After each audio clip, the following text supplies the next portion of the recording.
I'm Janae, the manager of membership at SMS, and I'm thrilled to see you today. I'd like to introduce firstly our SMS staff who work tirelessly behind the scenes to ensure everything runs smoothly for our members. They are here to support you and answer any questions you might have. And this is our SMS staff, a lovely team of 7. Additionally, I'm excited to present members of our membership committee. This group of dedicated volunteers plays a very crucial role in shaping the membership experience and fostering a sense of community within SMS. They're always open to your ideas and feedback, so please don't hesitate to reach out to us and or them, as they are members themselves of this community, and we are happy that we get to be a part of your SMS journeys as the staff. So please don't be strangers. We have a great agenda planned for today, including breakout sessions where you can connect with fellow members and with the membership committee and staff. Afterwards, we will have a Q&A session where we'll address any insights or questions that you may have. And we hope that you leave this event feeling more connected with the staff, the membership committee, and other members, and informed with all that SMS has to offer. I will now be passing it over to Asim, the chairperson of our membership committee, who will share more about who we are as a community. Thank you again for joining us, and I look forward to this session with you. Thanks, Jenny. So welcome everyone. Really delighted to see everyone have you joining us, joining the Strategic Management Society. My name is Asim Kaul, and as it says on the screen there, I'm the chairperson of the SMS Membership Committee. And we actually, I think, have pretty much everyone on the committee on this call as well. What I wanted to do was take maybe 5, 10 minutes just to tell you as new members, and I know not all of you are necessarily new members, some of you might be returning. I just want to take 10 minutes to tell you a little bit about the community of SMS and what are some of the major initiatives, highlighting, I think, particularly how you as new members can become involved with the society. So, we have a vision and mission statement that I'm not going to read. You can go look it up on the website, but essentially, we are a community of scholars, and our role is to support high quality, practice relevant, socially impactful research across the globe. Historically, we've done that in 3 main ways, right? So, and again, if you're a returning member, you're probably familiar with these, but historically, we've done 3 big things. We've published a set of journals that publish high quality research, including, of course, the Strategic Management Journal, which is the flagship strategy journal in the world. Actually, Rajshri Agarwal, you'll be hearing from later, is one of the co-editors of that journal. In addition, we have the Strategic Entrepreneurship Journal and the Global Strategy Journal, which focus on entrepreneurship and international business, respectively. Second, we organize a set of conferences. So, we obviously do the big annual conference, and I'm hoping if you're joining us, many of you may be able to join us in Istanbul for our annual conference in October this year. But we do an annual conference every year. We also do a set of smaller special conferences, often on specific topics. In fact, many of us were just at a special conference in Washington, D.C. on sustainable human development strategies. And we do a couple of those every year. And then, of course, we also do the third thing we've historically done is we have the Strategic Research Foundation, which makes grants. If those of you who are PhD students might be familiar with our dissertation research grant program, which we recently renamed the Will Mitchell Dissertation Research Grant Program in honor of the late Will Mitchell, as well as we also give grants to more seasoned researchers. So these are small grants, but they're really to support research activities that you might be engaged in. And if we were having this conversation 5 years ago, that would be basically the main things that you would have access to as members of SMS. Over the last 5, 10 years, though, we've tried to substantially expand our offerings, and so that's really what I wanted to focus on more. And there's really been sort of 3 areas that we've been trying to target and grow in, driven by our sort of overall, it's probably appropriate for the Strategic Management Society to have a strategy.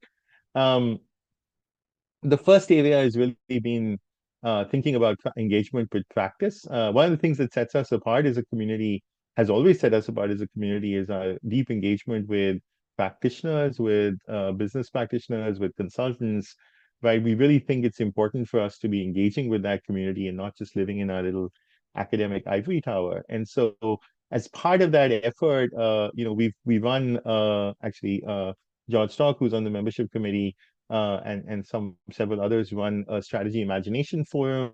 These are virtual sort of sessions that happen, every few months, where we sort of engage with practice and talk about topics that are relevant to practice. We also, try to engage with practitioners at our conferences. So if you come to one of our conferences, you'll see several plenaries and several sessions that, it's not just academics talking to academics, it's academics talking to practitioners and hearing from practitioners. And then more recently, we launched the Big Six. So over the last few years, we identified 6 areas that are, particularly of topical interest to strategy practitioners. I'm not going to go through the whole list. You can find that on our website. But these are things like, climate change, things like leadership, things like digitization and AI. And so now what we're trying to do, and you'll see this, if you subscribe to our newsletters, etc., you'll see us really featuring research that focuses on those themes so that we're able to provide, to sort of spread the word about that research. And part of that effort is also to try to translate that research into ways that is accessible to practitioners or to non-academics. And we're also working on a new social media strategy. So again, as members, you will see that roll out if you subscribe to our LinkedIn or other social media outlets. You'll see, more work coming, more sort of posts coming out that talk about relevant research on these topics. And I encourage you to sort of engage with that. We actually are probably going to be putting out a call maybe a little bit later for volunteers to help us with those activities. So if you're interested and you really, really into social media, please feel free to do that. And even if you don't want to be sort of formally involved, please feel free to, post, share, engage with our community on social media. So practitioner engagement is one major area we've been growing. The other area we've been trying to grow is global expansion. So, we want to make sure that, historically we've been very focused on North America and Western Europe, but we want to make sure that we're inclusive of a much broader set of researchers, whether you're in Asia, whether you're in Latin America, whether you're in Africa. We want to make sure that you're involved. And so one of the big things we've done over the last 5 years is we've developed an entire suite of virtual offerings, right? We recognize that if you live far away, I mean, typically our main annual conference is either in Europe or in North America, so it can be difficult to travel all the way for people who live in other parts of the world. And so we've tried to expand our suite of virtual offerings. So if you subscribe to our newsletter, you can hear about, I think pretty much every couple of weeks we have some webinars. Some of them are organized by various interest groups, some of them are organized by SMS, but there's always something happening that you can engage with, and we try to make sure there are times which work for other parts of the world. So, there's a lot of content that and even if you can't actually be there in person, we do post a lot of these videos, etc., on the website, so you have access to a lot of the content that's being shared there. So I encourage you to sort of, really check out some of the content that we're generating and participate. I mean, this is kind of preaching to the choir because you're here, so you clearly are following what's happening in the virtual webinars, but I encourage you to keep doing that more. The other thing we're going to be launching later this year is, the interest groups have reps at large anyway, but what we're going to be doing this year is we're going to be introducing an additional position for global reps at large. So these are going to be folks from, relatively underrepresented geographic regions. Each IG is going to have a global rep at large who's going to be elected. And, that rep at large will then be tasked with thinking about increasing programming for other parts, for, people who are maybe not able to come to the conference or are, in parts of the world that we historically haven't had that much of a footprint in. And so, look forward to, please participate in the election. Please participate if you are interested in running for global rep. Please feel free to do that. But also just, watch out for additional programming and additional sort of things coming your way. I will say most of the webinars so far have been sort of open to all members, but we've also been sort of thinking about whether we can do virtual conferences, etc. So again, there's more to come in terms of programming for people in other parts of the world. And then the third area that we've been really focusing on is trying to be more inclusive in our governance, right? So historically, I think um, the leadership of lovely people, but what much of the leadership has been sort of really concentrated in old fogies like me, sort of sitting around making decisions. What we've tried to do is basically be more expansive in including people outside the SMS board in the decision making and in many of our board committees. So actually, several of the people on the membership committee on this call, Jessica, who's a PhD student, Ignacio, Tracy. Many of these folks are not members of the board, but we love to have them on the membership committee. We love their ideas. We love their energy, and so we're trying to bring in additional people. We also last year, I guess the year before that, created a new DEI committee. So and that's also staffed by in large part by volunteers. So again, as you start to grow in your role as members of SMS, I want to encourage you to look for volunteer opportunities. We put out regular calls for people to participate and engage in some of these committees, and we are always happy to have people volunteer to serve on those committees.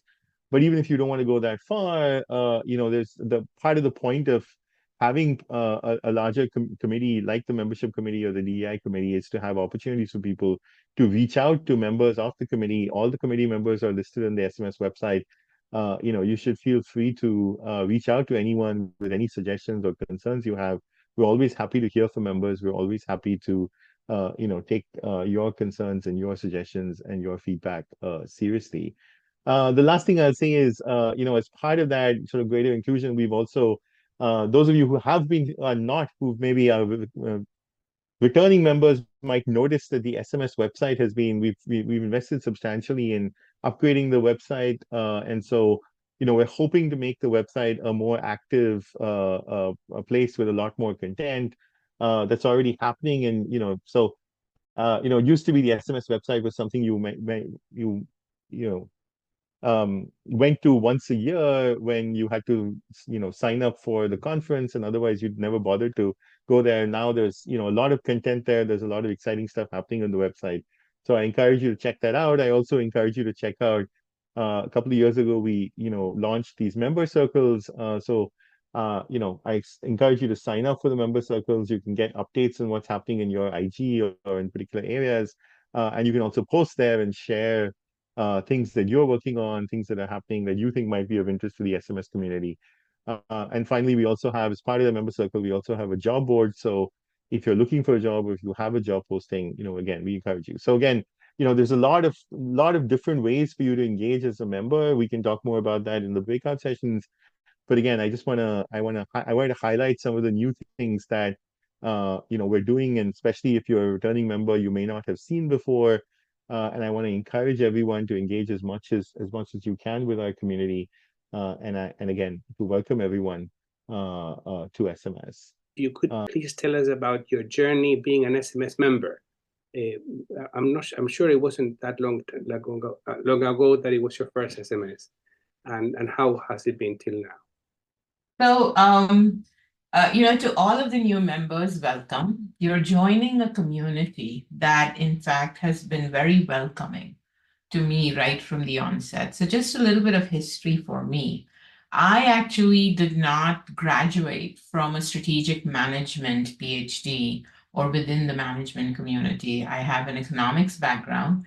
And for the first 6 or 7 years of my life, I was an assistant professor, made tenure in economics, and then decided, I really wanted to be joining a community of scholars that care deeply about disciplinary conceptual lenses, but also care deeply about combining that rigor to looking at decision-making within organizations. And so for me, strategic management seemed to be the obvious home. So I transitioned way back in 2001, gosh, 24 years ago already. And right off the bat, of course, there are two associations that you want to join if you're in the area. One is the Academy of Management, and the other is the Strategic Management Society. And in fact, I must say that being part of both communities has been very influential to my career. And in particular, what I really enjoyed about the Strategic Management Society is that it is a conference which is held within one venue. It typically has social mixers, which are organized by the society itself, right? So in addition to, of course, the intellectual content of sessions that are organized within interest groups, what's also very nice about SMS is that you can mingle together over breakfast and lunch and dinners and receptions. And, you're walking through the same hotel to meet a lot of the people. So there is a lot more of a smaller group community feel, to the extent that you can have that. Barbara, what is it now? 1,000 plus members that come to every SMS conference? But it still feels like, you can get to your community really fast. And for me, I started off with the competitive strategy and the knowledge and innovation interest group. And then very quickly, I was asked to be part of the inaugural officer team for strategy and entrepreneurship. So my journey in SMS, wow, over the last 24 years, I guess I have been part of interest group officer positions. I was the first associate editor, then co-editor of Strategic Entrepreneurship Journal. As you all know, I'm now serving as the co-editor of SMJ. So one of the things that I really, really appreciate is that it takes a village to create a very robust, vibrant community. And what you're seeing here is a snapshot of all of the people that help make it happen. And I personally have come to count on many of the people that you're seeing with the SMS logo behind them as friends, not just colleagues, and longtime collaborators on important initiatives, things that Asim has already talked to you about. I guess I'll stop there for now, Nacho. I don't know if that answered your question. Oh, that's a lovely answer. I would like to ask you another question if we have time, and it has to do with this notion that you've been featured in the media on living purposeful lives. Maybe I'm tweaking the concept a bit, but is there any advice on that, living purposeful lives, you could give the new members of the SMS? Well, I would encourage, yes. So the reason why you say that, Nacho, is that at least I haven't been as active more recently, in part because of the SMJ journal duties. I hope to get to it after I stop, but I've been a regular senior contributor in Forbes. And I have a column there, which is, Nacho, what you're referring to, which is strategic insights for living purposeful lives, in addition to being a strategic leader. And so many of those articles talk about issues that we face as scholars with each other, but also as strategic thinkers across all walks of our lives, both personal and professional.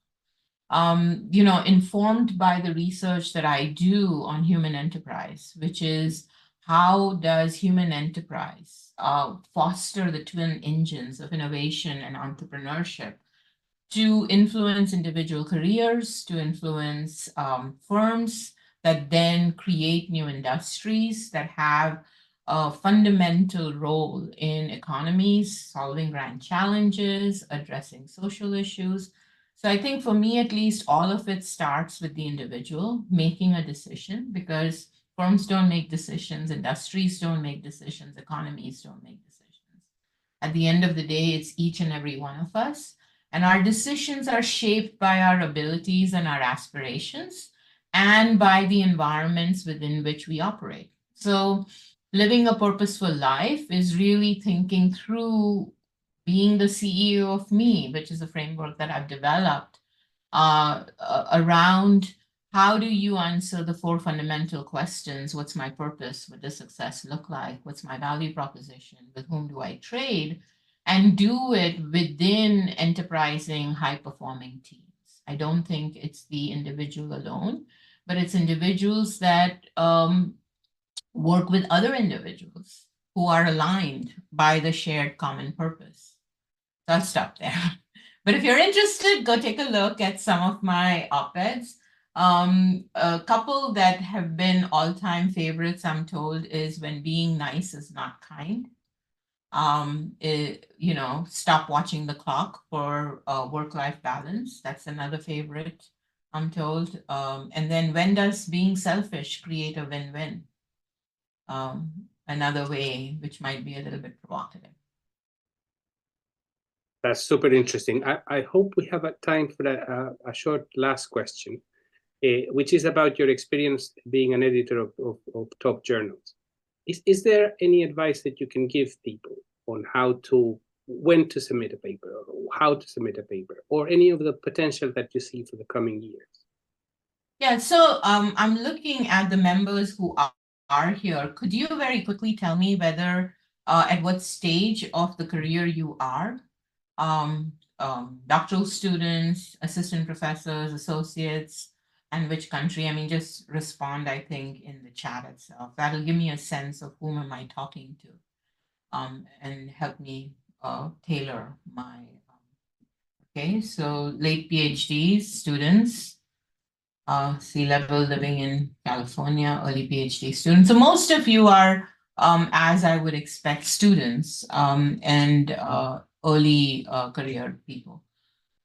SMS offers several dissertation workshops that I would highly encourage you to attend. SMJ is launching a late stage dissertation workshop too for the first time. Anna has been so good at helping us. Thank you, Anna. In terms of organizing this. So my first and foremost advice is, look, here's the bad news. Let me give it to you up front. Which other career expects you, day one, to compete for premier journal space with the most seasoned of our scholars, right? So as a PhD student, what you have to worry about is this daunting notion that when we as editors accept journals, articles, we don't make a distinction between whether you're junior, senior, or mid-career level, right? It's the quality of your article and it meeting the threshold requirements for the journal that counts. So here you are competing for the same space if you were to think about it, and that's the bad news. But here's the good news. As PhD students, you will have spent 4 to 5 years really mastering an area, a topic, a research idea that you will be the resident expert on. You will also be using the most recent updated methods that we as seasoned scholars are aware of, but you have the advantage, the comparative advantage, in that you can learn and specialize in a particular area and in methods. So with that banked knowledge of the research that you're going to be conducting in your PhD program, you actually have a unique ability to provide us with some really novel insights using novel methods. And so we in particular at SMJ are very welcoming of PhD student submissions. We are trying to do, as I said, this workshop in which we're inviting people to get used to the norms and ways of publishing, even if your own, especially in international organizations and smaller schools, you may not necessarily have all of the people that you may need for mentoring you. But that's one of the reasons why you want to be part of SMS, because you've got so many opportunities to gain mentors, to participate in workshops and learn the ropes and the skills.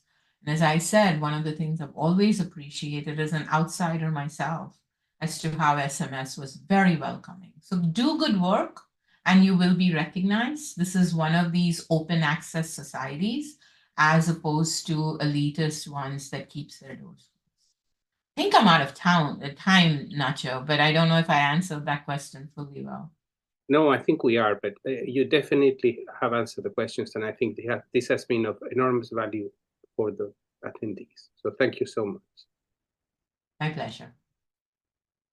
Thank you so much, Nacho and Rajvi. I'm going to pass it to Jessica to introduce our next member spotlight. Hey, hi everyone. My name is Jessica. I'm a PhD student. I'm a PhD rep on the membership committee, and I've been working as PhD circle champion along with Adeline. And Adeline is going to explain a lot more about the PhD champions. And just to give a brief intro about Adeline, Adeline is a PhD circle champion who has been an SMS member since 2021. Her research focuses on business model innovation and performance, a performance feedback perspective. And this past May, congrats Adeline. Adeline successfully defended her doctoral thesis on this topic at Universidad de Barcelona in collaboration with Politecnico di Milano. So, Adeline, I know you've been enjoying being a PhD circle champion, because I did too. So, as a PhD circle champion, can you share some of the initiative or activities that you have been involved in, or how they actually contributed to the PhD community within SMS? Sure, thank you, Jessica, for the introduction. And hi to everyone. So indeed, it's been 3 years that I'm a PhD circle champion together with Jessica, Fabio, also other members of the group that have been changing. We have also a new member that is Ashley, right?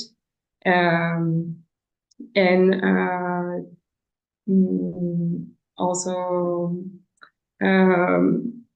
yeah, so we are glad to contribute to this community, and we did so through several initiatives. So this includes creating a resource repository on the PhD Circle channels, where PhD students can find resources that can help them going through the PhD process, with the resources on how to publish, on theories to use, methodologies. So there is a lot of resources there to be found and to help. We also organize several seminars. So we organized one last year that was about getting prepared for conference presentation. So how to efficiently transmit the content of the research, how to prepare for the questions during a conference, for example, and how to be efficient on sharing your research. So this has been a huge success as well, and I hope helpful for the students that participated in. So we usually do it before the SMS conference so that students can prepare themselves for the conference. And also speaking about the SMS conference, we organize luncheons there. So for the next conference in Istanbul, if you are participating to the conference, please come meet us at the luncheon that is specifically dedicated to PhD students there. So I think for now I've made the turn. Of course, we are planning other initiatives for the next year. So there are several seminars coming up as well. We are also planning a newsletter, so we will keep you updated on this matter. Yeah, the PhD luncheon at the last SMS is quite fun. So if you guys have time in Istanbul, please feel free to come by. And Adeline, you've been an SMS member since 2021, right? So how was your membership at SMS supported your both academic and professional growth? And what value do you find in being part of this big community? So being a member of the PhD Circle has been an amazing experience. So not only we started right after the coronavirus, so it was quite challenging and I have to say a new experience all online. So it was nice first to connect with people all over the world, not just in Europe, but also in the US, Asia, I mean, you have the chance to connect like worldwide and not just staying in your own community. So this is an important point. Also, it has been helpful to share knowledge and to learn myself a lot of things through the initiatives we planned and the resources we shared with the students. So I have to say that at this level, not only I could connect with professors or peers that then have become collaborators or just friends or connections that I value a lot, but I also learned a lot at the professional level, not only to practice, for example, public speech or also gathering information on how to develop specific methodologies, on how to use them, and that have helped me for my research afterwards. So it has been both growing experience personally, but also professionally. And of course, I couldn't have dreamed of a better team than being with Jessica, Fabio, Mithira, and now Ashley. I'm glad that we could collaborate together. Okay, last not but the list, as a PhD student, I really wonder about this question. So, since you have recently defended your doctoral thesis, right? So, what challenges and triumphs have you experienced during your PhD journey, and what advice would you give as like to follow a doctoral student in the strategic management field? Okay, so I guess one of the advice I could give is to look at your own path. So do not compare yourself with other PhD students. I know it's really hard, but we all have our own journey. And I think this is important to keep in mind because we tend to compare each other and we don't have the same experience at all. So just do your best and keep going. This is the hardest part, I would say. And of course, surround yourself with people that can give you good advice. If you don't find it in your community, then join other communities such as the SMS one and notably the PhD one, where you can find valuable advices and support if you don't find it in your own community. Then yeah, at the research level, I cannot really give any advice because it depends on the specific topic you're working on. But I would say that at the strategic management level, globally, I think we should ensure the connection of the real world with the theoretical one, and like keep in touch with the industry and not just develop theories, but ensure that what we reflect in our research can also be applied in the real world. So yes, that's more or less the advice I would give. So, thanks a lot, Adeline. I'm gonna hand it over to Journey then. Thank you guys so much. I appreciate it. Moving to the next portion of today's event, we're going to go into some breakout rooms for you guys to ask questions, get to know each other in a little bit of a more intimate setting. For the next 15 minutes, bounce ideas and questions off each other, whether it's a membership committee member and or another new or renewing member, and then we will come back and open up the floor for open discussion. See you guys in 15. All right, it looks like everyone is back from their breakout room. I hope it was productive. We are going to open up the floor now for Q&A, and also if you want to share what was discussed in the breakout sessions that might be meaningful to everyone here. So Tracy will facilitate this part of today's event, and I will hand it over to you to do so. Okay, thank you very much. So this is your opportunity to ask any burning questions that you had, didn't get round to in your groups, or questions that you've got for members of the membership committee or for some of the SMS staff. The floor is open for whatever you would like to discuss. So has anybody got any burning questions that they want to start us off with? You can pop them in the chat, or you can raise your hand and you can ask it in person.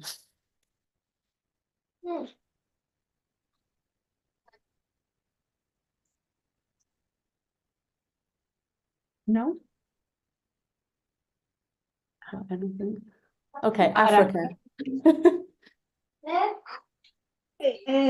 There was a question that I think may be of interest to everybody, which is on how to join the member circles. Okay, So- thank you, Africa. I'm going to go ahead and answer that. So when you sign up or log into your account from the Community Hub login on the SMS website, you'll see right above in the right-hand menu that there is a menu item that says Member Circle. You can click Member Circle and it will launch the page for you to sign in. If you've never signed in before, it'll guide you through making your account. Okay, great. Thank you very much. No problem. Okay, any other questions? I think- Coming from the groups or from any questions that people didn't get round to? Jessica, was there something you wanted to share? Yeah, because in the breakout room that NCI and I were in, we were having discussions about like the two main points that we were discussing was first of all, as a PhD student who doesn't have a lot of experience presenting at this big conferences like SMS, what would be the best way to get prepped for the presentation? And the second one was, like everyone, especially for PhDs, going to the conference where you don't know anyone at all can be pretty much intimidating, right? So what could be the best way to, like as an introvert or something, what could be the best way to get socialized at the conferences, get to know people and get more visible? That were two burning questions that we had in our room. Okay, who would like to? Okay, Nacho? Can I very briefly say that first, when you go for the first time to SMS, in the interest group where you submit it, there will be a mentorship scheme. So a person likely to have gray hair will talk to you and show you how to kind of move around the SMS and give you their insight on the SMS. And that person is likely to be one of those that you cite. I do that as a mentor every year, and it's really good fun, and it allows people to understand how to deal with SMS. That part of the question I'm happy to answer. I don't remember the other part of the question. The other part was about, no, see, my brain's gone now, sorry. Jessica, what would remind us what the other part of the question was? My apologies. So the other one was about so Nacho mentioned about how to get to know people, right? So the other one was how to get prepared for the presentation itself. Right. To get to know people, you're not alone in being an introvert. I think we all are, and we all are pretty nerdy, and it takes us a lot of effort to go through the social interaction, so much so that I get tired and I have to go away. So you have to play with it and go for it and approach people. I would say 99% of people in SMS would be delighted to talk to you, and we will be kind and pleasant. However, you will need to have substance for the conversation to carry on, because otherwise it would be really hard for the conversation to carry on. So make sure that you know your stuff and go there and pick up those people that you want to talk to. Hopefully look at their pictures on the internet, the ones that you have cited, and go and engage with them. They'd be delighted to talk, especially if there's substance. And last thing, bear in mind that very few people want to hear about our research. So if you find the 2 or 3 people in the world who want to do that they would be delighted to talk to. I think I answered that. Yeah, Sorry. I think so. Well, I hate to cut this short, but I know you guys have things to do and we are at time. If you have any more questions that you need from the membership committee, the SMS executive staff, the email that you can send them to was dropped into the chat here, but it was so great seeing you. I'm very appreciative that everyone from the staff, membership committee to members and renewing members took time out of your day today to join us. So I look forward to seeing your faces online or at Istanbul this year. Have a good one. Thanks, everyone. Bye. Bye. Thanks. Bye.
That's pretty much all I have.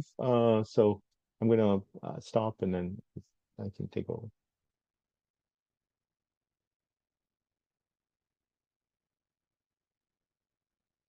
Our next part of the portion will be the SMS member spotlight. I'm going to turn it over to Nacho to introduce Rajri Agara.